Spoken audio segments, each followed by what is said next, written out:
Hello friends, good morning. आज इथे सकाळी सकाळी मी हेअर वॉश करून घेतला होता आणि आज थोडं लवकरच उठलेली होती कारण की आज मला डीप क्लिनिंग करायची आहे पूर्ण वरच्या घराची. म्हटलं त्याला स्वच्छता थोडीशी करून घेऊया.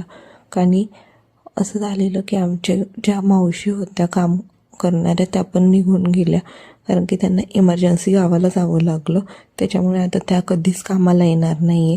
त्यामुळे जोपर्यंत दुसऱ्या मावशी भेटत नाही तोपर्यंत आता आम्हालाच करावं लागणार आहे. इथे मी स्वयंपाक वगैरे पण आज करून घेतला लवकर कारण की त्या येणार नाही असं म्हटल्यावर मी म्हटलं चला आज आपणच सगळं घर आवरून टाकूया. थोडं झटकफटक किती केलं तरी आपलं करणं थोडं वेगळंच आहे. आणि नंतर आमच्या इथे असंच ताज्या ताज्या भाज्या वगैरे देणाऱ्या मावशी येतात. सो आम्ही भाजी घेतले, फुलं घेतले, नंतर मी कपडे वगैरे मशीनला लावले. थोडंसं इथे पुसून वगैरे घेतलं, कधीचं पडलेलं होतं तर ते पण नीट सेट वगैरे केलं. झाडू मारून घेतला सर्व घराला. आणि सवय नव्हती आता कारण की सगळं मावशीच करायच्या त्याच्यामुळे, बट आता मला करावं लागलं. आणि रात्री मस्त पार्सल आणलं आज. नंतर नागली भाजली कारण की मी याला नागलीचं हे देते. आणि असं संपवलं दिवस. बाय.